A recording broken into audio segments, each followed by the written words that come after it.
या घडीची महत्त्वाची बातमी आहे। हिंगोली जिल्ह्यात भूकंपाचे धक्के जाणवलेले आहेत। वसमत, औंढा, नागनाथ, कळमनुरी या ठिकाणी भूकंपाचे धक्के जाणवले आहेत। सकाळी 6:08 पहिला भूकंपाचा धक्का जाणवला आहे, तर 6:19 दुसरा धक्का जाणवलेला आहे। 4.5 आणि 3.6 रिश्टर स्केल तीव्रतेचे हे भूकंपाचे धक्के जाणवलेले आहेत।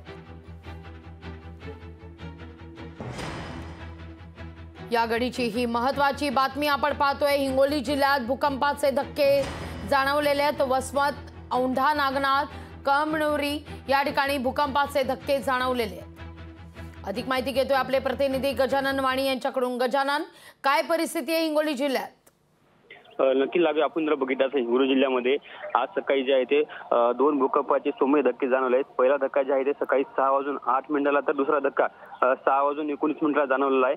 यामध्ये वसमत असो, औंढा असो, कळमनुरी असो, हिंगोली असो या तालुक्यातील अनेक गावांमध्ये जे आहे ते भूकंपाचे सौम्य धक्के जाणवले आहेत। याची दोन नोंद झालेत। पहिली म्हणजे 4.5 आणि 6 रिश्टर स्केल अशी नोंद झालेली आहे। या भूकंपाच्या सौम्य धक्क्यामुळे काही ठिकाणच्या गावामध्ये जे आहे ते भीतीने तडे गेलेले आहेत। नागरिकांमध्ये मोठं भीतीचं वातावरण पसरले, मात्र आता प्रशासनाकडून घाबरून न जाण्यास देखील आवाहन करण्यात आलेलं आहे। राघवी, धन्यवाद गजानन, तुम्ही दिलेल्या एकूणच सविस्तर माहिती करता।